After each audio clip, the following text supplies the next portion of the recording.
only a few days ago when he gave me all of these things you're going to hear, and I've just begun. I really haven't given you the meat of it all. But he said, Chaplain, feel free to call me back anytime you want to. I plan to give monthly updates on what the elite are doing and hope to be able to inform you, my listening audiences exactly what they plan to do. 2 questions. He said you could call him back at any time. That tells me that you really have a good relationship with him. But the second question is, why is he able to release so much of this information without putting himself in some kind of jeopardy? Quigley, I'll refer back to his book. He was one of the elite during his lifetime. He said, I'm not worried. Nobody's going to believe me anyway. The majority of people, until they see these things happen that this man said, you're going to wonder if this man was really telling the truth. And someone said to me the other day, they said, well, don't you think they might deceive you in order to destroy your credibility? Well, that's a chance I have to take in order to be able to give you the truth.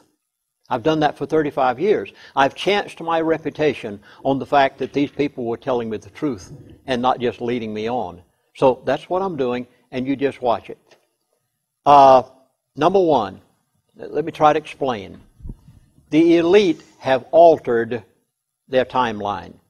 2 years ago, I was told by this individual that inflation, massive inflation, hyperinflation, would take place in a year to a year and a half. We've gone by nearly 2 years. And we've seen a little inflation, but we haven't seen massive inflation. They altered that timeline in one of their G8 meetings, or one of the meetings they had. Secondly, these people are not divine. They think they are most of the time, but they really aren't. And they don't always accomplish what they want to accomplish. But they don't quit. They just keep coming. If the bill doesn't pass under this name, they change the name of the bill, and they pass it later, or they sneak it in here or sneak it in there. They don't quit. Too many times people quit. These guys don't quit. They alter their timeline and carry it on, but they do it exactly what they want to do. Now, I wish I didn't need to make this next statement, but I have to in light of all the things he told me. The elite are laughing at you gullible, stupid Americans. I wish I could say it kindly. I'd like to put it in a little better words, but I don't know how to do it. You have 2 years, and that's it. The elite feel they have it made. They don't feel that there's anything that they have to worry about. They have accomplished everything to this point that they wanted to accomplish, and they feel that they will do everything else that they have to do, and that they have accomplished it to the point that Americans have fallen in line in such a manner that they have no concerns whatsoever about these few little marches that you're having around the country.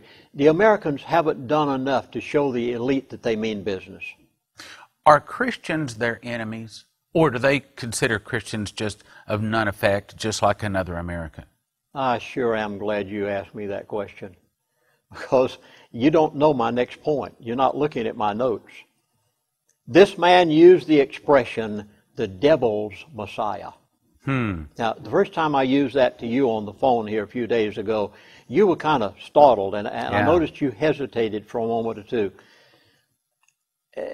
I asked this man after he used this expression, I said, are you saying to me that you have done something to America's God?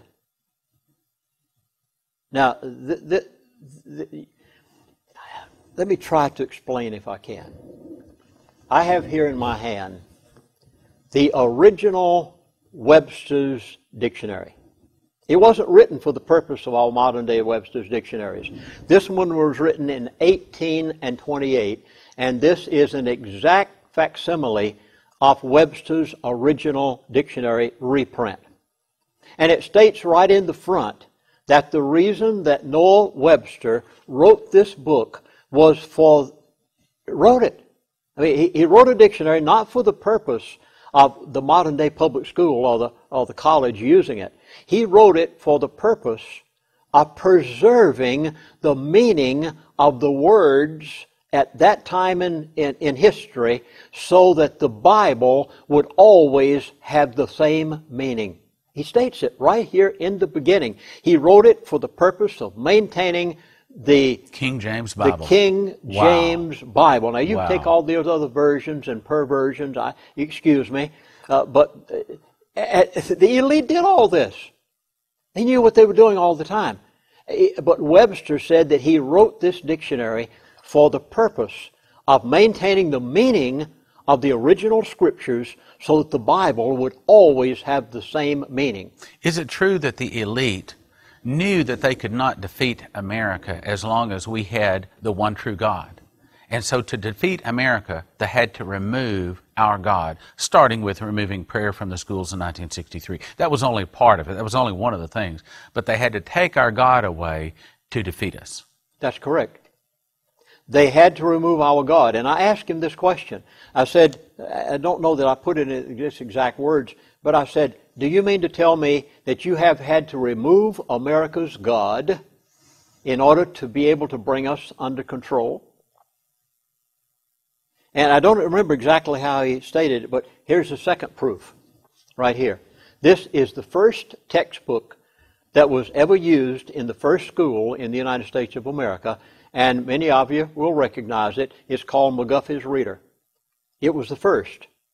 And the reason that McGuffey wrote this textbook for our schools was in order... Now, why was the first school in America ever established? It was not established for the reason that schools exist today. The first schools ever established in America were established for the purpose of teaching people how to read so that they could read the Bible. The King James Bible. The King James Bible. Wow. And Pilgrim's Progress, which Yes. is the second most popular book during that period of time and That's had right. been for many, many For years. three or 400 Bunyan years. wrote it. Yes, that's right. Yes. And the reason for the first school was to teach people how to read so they could read the Scriptures. And now we've taken them out of the school. Now we've taken prayer out of the school. Now they want to delete the Pledge of Allegiance to the flag because it's God in God we trust. Let me read you just a page from McGuffey's Reader.